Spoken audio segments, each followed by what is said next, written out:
ভুটানের প্রধানমন্ত্রী শেরিং তোবেগের বাংলাদেশ সফরের প্রথম দিন আজকে। সেখানে কিছু কিছু ওই একই আবার ওই ভারতীয় মিডিয়ার কথাই বলার চেষ্টা করতেছে যে এটা হলো মোদির ভোট পাওয়ার জন্য। ক্লিয়ার? ডক্টর ইউনূস নিজে গিয়ে তিনি রিসিভ করেছেন। আমি শেষ করি। অ্যাকচুয়ালি চীনের পজিশন হলো নেপাল আর ভুটানে থ্রু ইয়ার আমদানি রপ্তানি শুরু হবে বেসড অন বাংলাদেশ ললমনি অ্যাক্ট। কথা ক্লিয়ার? একটু বুঝিয়ে বলেন আর একটু। আপনি শোনেন নাই যে আমরা 7টা এয়ারপোর্ট পুরনো দিনে এয়ারপোর্টকে পুনর্বার চালু করার ব্যবস্থা করতেছি? ওটা তো যুদ্ধ বিমানের জন্য।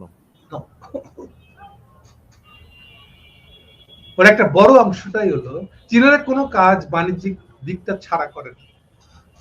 আপনি কক্সবাজারের এয়ারপোর্টটা যে বানাই দিচ্ছে 6 কিলোমিটার এয়ারপোর্ট, কেন করছে?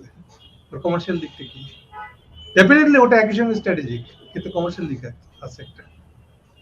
বলে 7টারও কমার্শিয়াল দিক থাকে, এবং ওখান থেকে আমরা আইদার মঙ্গলা পোর্টে গিয়ে নামাই দিয়ে নিয়ে আসবো মালামালটা, দিয়ে ওখান থেকে ফ্লাই করে জাস্ট 20 মিনিটও লাগবে না, উড়ে গিয়ে নেপালে বা ভুটানে ড্রপ করে দিয়ে আসবে। কিন্তু আমি তো শুনলাম যে সড়ক পথে যাবে, এই চট্টগ্রাম বন্দর থেকে সড়ক পথে ভারতের উপর হয়ে। সড়ক পথে যেতে গেলে ইন্ডিয়ান অনুমতি অনেক বেশি দরকার।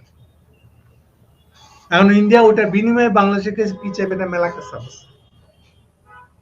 কিন্তু ভুটানকে ইন্ডিয়ার উপর দিয়ে ফ্লাই করে যেতে দিবে কি দেবে না, এগুলো তো ইন্ডিয়ার সাথে ভুটানের সম্পর্ক, নেপালের সাথে ইন্ডিয়ার সম্পর্ক। ভুটানের সঙ্গে তো নাকি খুবই ভালো সম্পর্ক মোদির। উল্টা, যেহেতু ভুটানের একই সাথে চীনের পকেটে হাত ঢুকানো আছে, খাতির না করলে ওদিক চলে যাবে, এবং বর্ডার আছে ভুটানের সাথে, বর্ডার আছে তো চীনের। ও আচ্ছা আচ্ছা, আপনি অনেক কিছু ভাবতে হবে। বরং নেপালেরটা নাই, নেপাল বরং সবচেয়ে কাছাকাছিটা হলো 100 কিলোমিটার। যদিও 100 কিলোমিটার যদি যায় কাঠমান্ডু থেকে, তাহলে ওটা এমন একটা রেলওয়ে লাইনে পেয়ে যাবে যেটা দিয়ে ওই যে একদম ইংল্যান্ড পর্যন্ত যাওয়া যায়, রাশিয়া পর্যন্ত যাওয়া যায় ওই একই রেল লাইন ধরে।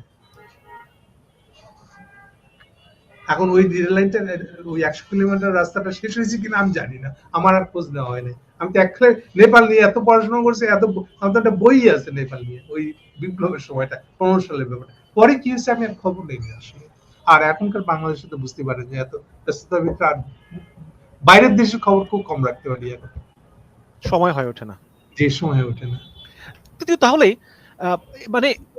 এই কথাটা বলে দিই, তাহলে ইউজ করছে কি এখানে চায়নার এই যে আগ্রহটা, সে তো জানে এটা, সে ইউজ করছে, করার পরে এবারে ইন্ডিয়ার সাথে খাতিরের সময় একটু ওটা পড়াই দিচ্ছে আর কি, দিয়ে এখন এটাকে ইন্ডিয়া ব্যবহার করতেছে। মোদি আমি করছি এটা, দেখো তো মোদির তাহলে 2টা ভোট বাড়বে, সে কত বড় গ্লোবাল লিডার দেখেন না, তার ভিতরটা তো আমি বলে দেবো, ভিতরটা তো টনটনা। তাহলে মোদির পক্ষ থেকে কি প্রস্তাব নিয়ে আসলো ভুটানের প্রধানমন্ত্রী, আপনার কি মনে হয়? না, কেন মোদির পক্ষ থেকে আনবে? এটা তো আপনাদের এখানকার ইন্ডিয়ানদের ক্যাম্পেইন, এটা প্রথম আমাদের ক্যাম্পেইন হবে। তাহলে ভুটানের প্রধানমন্ত্রী কেন আসলো? চীনের কারণে। আপনি যদি বাংলাদেশের উপর দিয়ে এক্সপোর্ট ইম্পোর্ট করতে চান, তাহলে তো বাংলাদেশের সাথে কথা বলতে হবে, তাই না? কোনটা লজিক্যাল মনে হয়? তো চীন পাঠিয়েছে। আর আপনি কি মনে করেন যে ভুটান চীনকে বেশি আগ্রহ প্রকাশ করবে না ইন্ডিয়াকে? আমার মনে হয় ইন্ডিয়াকে, কারণ ভুটানের সঙ্গে ইন্ডিয়ার সম্পর্ক তো বেশি। নেপাল হইলে কথা ভিন্ন ছিল। না, সম্পর্ক কোশ্চেনটা না, আবার ইনভেস্টমেন্ট লাগে। ইন্ডিয়া আছে ইনভেস্টমেন্ট দিবে? কিচ্ছু নাই। 2 টাকা ইনভেস্টমেন্ট দিলে 4 টাকা শর্ত দিবে, এটা হইলো। যেখানে চীনের ইনভেস্টমেন্টের ভালো ডিউ হয়ে গেছে, সুদ মানে সব ফেরত দিতে হবে, পারেন নাই দিতে, জাস্ট গিয়ে রিকোয়েস্ট করে যেটা একটু 2 বছর পিছিয়ে দেন, তৎক্ষণাৎ চীন করে দিবে।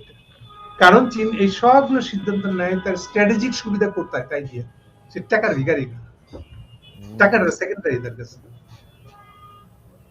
এই ইমরান যখন প্রথমবার ক্ষমতায় আসে একইভাবে ডিউ হয়ে গেছে, লোন ফেরত দিতে হবে, দিতে পারে নাই, বলা মাত্র চীনেরা 2 বছর পিছিয়ে দিচ্ছে।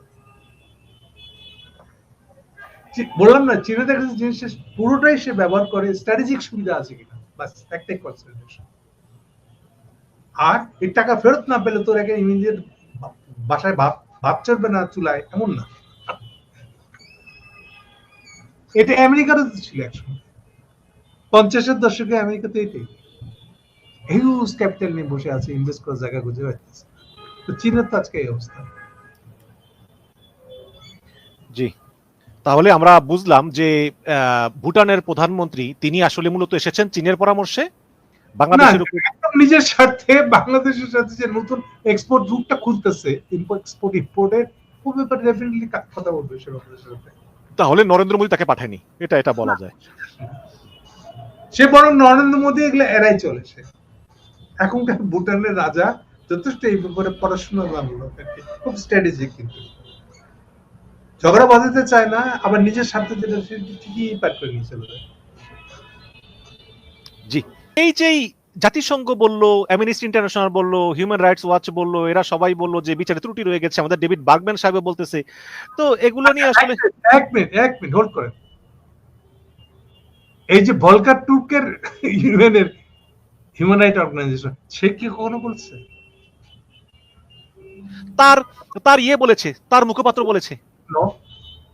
কি বলেছে? বিচারটা ভুলেছে?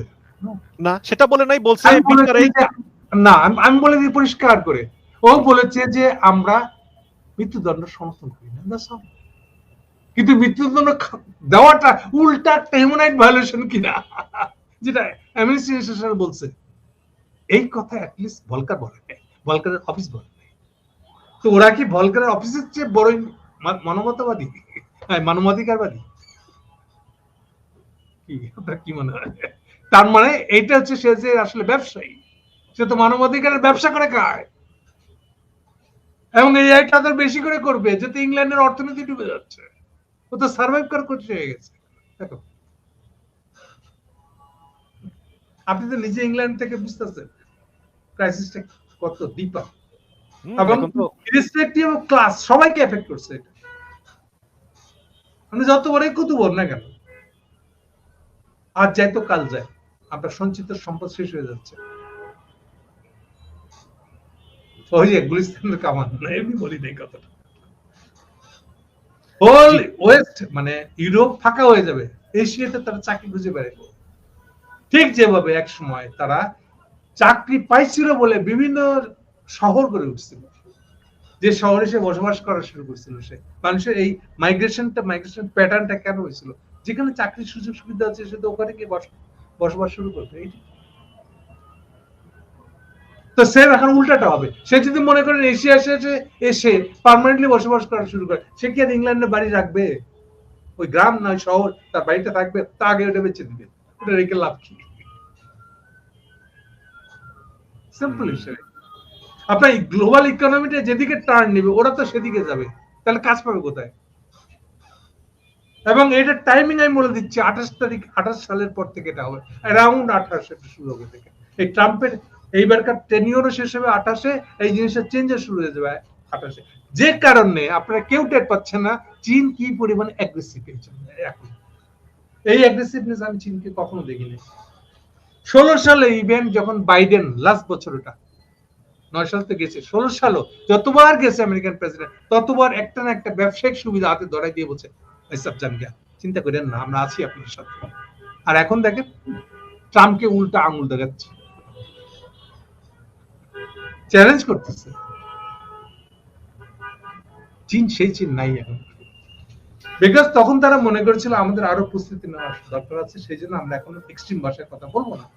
ইভেন ট্রাম্প যখন 17 সালে প্রথম ক্ষমতায় আসে, যখন সে এই কোয়াড চালু করার আগে সে চীন ঘুরে এসে কোয়াডের জন্য আশেপাশে বোধহয় জাপান গেছিল বা অন্য কোনো শহরে, বা সম্ভবত ইন্দোনেশিয়া, সেখানে গিয়ে সে কাগজে সই করছে।